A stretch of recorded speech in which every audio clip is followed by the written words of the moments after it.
Good afternoon, everyone. I am Ritu Kaushik, Assistant Professor in Civil Engineering Department from RPIT campus, Karnal.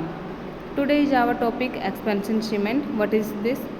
Concrete made with ordinary Portland cement, OPC cement, shrink while setting due to loss of free water. Okay.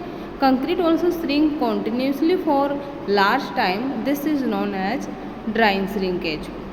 Expansion, first of all expansion cement का use क्यों किया जाता है?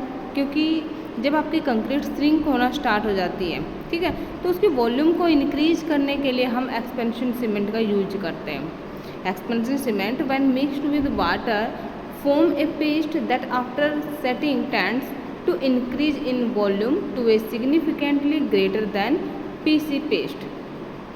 ठीक है, volume को increase करने के लिए हम एक्सपेंशन सीमेंट का यूज करते हैं, जो कि डिक्रीज हो चुकी है ड्यू टू श्रिंकेज। या फिर आप ये भी कह सकते हो कि इसमें जो जैसे टेंसाइल स्ट्रेस होते हैं एक प्रकार से, कंक्रीट में टेंसाइल स्ट्रेस को इंड्यूस करने के लिए भी हम एक्सपेंशन सीमेंट का यूज करते हैं। अदरवाइज हम सबको पता है कि सीमेंट और कंक्रीट की कंप्रेसिव स्ट्रेस काफ़ी अच्छी होती है, तो टेंसाइल कंक्रीट की टेंसाइल बिल्कुल इक्वल टू जीरो ही हम कह सकते हैं। वैसे 2.5 न्यूटन पर mm स्क्वायर होती है, लेकिन हम ये मान के चलते हैं कि अच्छा नेगलेक्ट करके चलते हैं कि टेंसाइल स्ट्रेस नहीं होती है। तो एक्सपेंशन सीमेंट का यूज हम वहाँ पर करेंगे जब ड्यू टू श्रिंकेज वॉल्यूम में हमारी दिक्कत आ रही है, वॉल्यूम हमारी डिक्रीज हो रही है, तो वॉल्यूम को आपको इंक्रीज करना है, या फिर हम कह सकते हैं कि हमें टेंसाइल स्ट्रेस उसमें इंड्यूस करनी है, then we be use the expansion cement.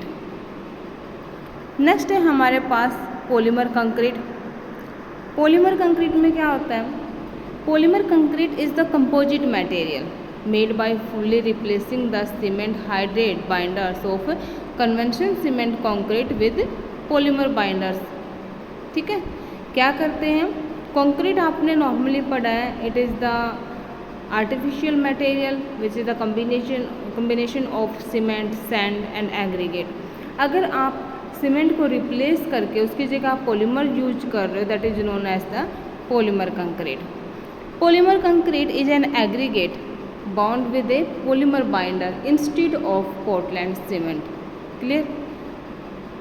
The main technique in producing PC is to minimize voids volume in the aggregate mass so as to reach the quantity of polymer needed for binding the aggregate.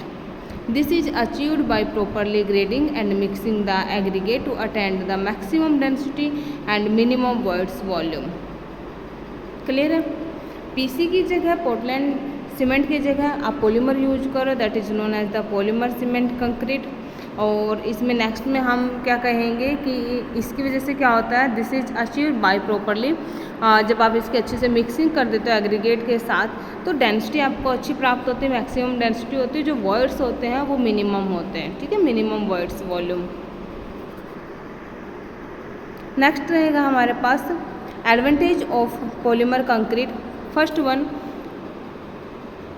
Rapid curing at ambient temperature, high tensile fracture and compressive strength, good adhesion to most surfaces।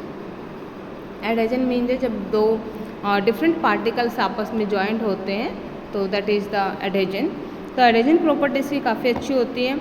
Good long term durability with respect to freeze and thaw, cycle low permeability to water and aggressive solution, good chemical resistance, good resistance against corrosion, lightweight, may be used in a regular wood or steel formwork, may be vibrate to fill voids in foam, allows use of regular foam release agent, dielectric। Clear? These are the advantage of polymer concrete। Disadvantage में क्या रहेगा कि कुछ safety issue हैं जिसकी वजह से हम इसका यूज़ थोड़ा कम करते हैं। Some safety issues arise out of the use of polymer concrete. The monomers can be volatile, combustible and toxic initiator which are used as catalyst are combustible and harmful to human skin। ठीक है, इसके अंदर जैसे जो कुछ toxic होते हैं तो वो क्या होते हैं, ह्यूमन की स्किन के लिए काफ़ी इफ़ेक्टिव होते हैं और काफ़ी हार्मफुल होते हैं। तो इस वजह से इसका यूज करना थोड़ा सा डेंजरस होता है, ये इसका एक मेन डिसएडवांटेज है।